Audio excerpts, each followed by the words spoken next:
இப்ப குழந்தை பேருங்கிற விஷயத்தை பத்தி நான் பேச போறேன். என்ன இந்த பொம்பளை இந்த வயசுல இப்படி பேசுதுன்னு நினைக்காதீங்க. வாழ்க்கையோட யதார்த்தத்தை பேசுறேன். அதாவது நிறைய கோயில்கள்ல எல்லாம் பள்ளி அறை பூஜைன்னு நைட்டு நடக்கும். சில கோயில்கள்ல வந்து சிற்பங்கள் எல்லாம் ஒரு மாதிரி இருக்கும். அதெல்லாம் பார்த்து ஒரு மாதிரி கமெண்ட்ஸ் எல்லாம் ரொம்ப அசிங்கமாலாம் போட்டிருந்தாங்க. ஆனா வாழ்க்கையை பத்தி யோசிங்க. அதாவது இளைஞர்கள் வந்து கல்யாணம் பண்ணிக்கணும், கல்யாணம் பண்ணி குழந்தை பெத்துக்கணும்.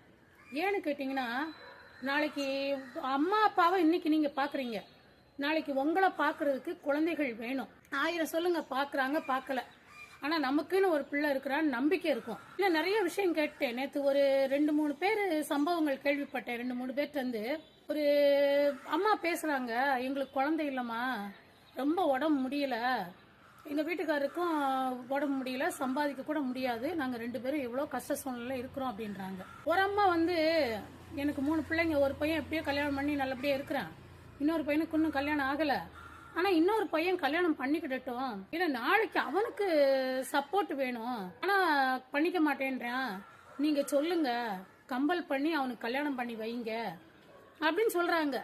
இதெல்லாம் கேட்கும் போது மனசுக்கு ரொம்ப கஷ்டமா இருக்கு. அதனால இளைஞர்கள் வந்து கல்யாணம் ஆகி ஒரு 4-5 வருஷத்துக்குள்ள கண்டிப்பா குழந்தை பெத்துக்கோங்க. இதெல்லாம் தப்பு கிடையாதுங்க.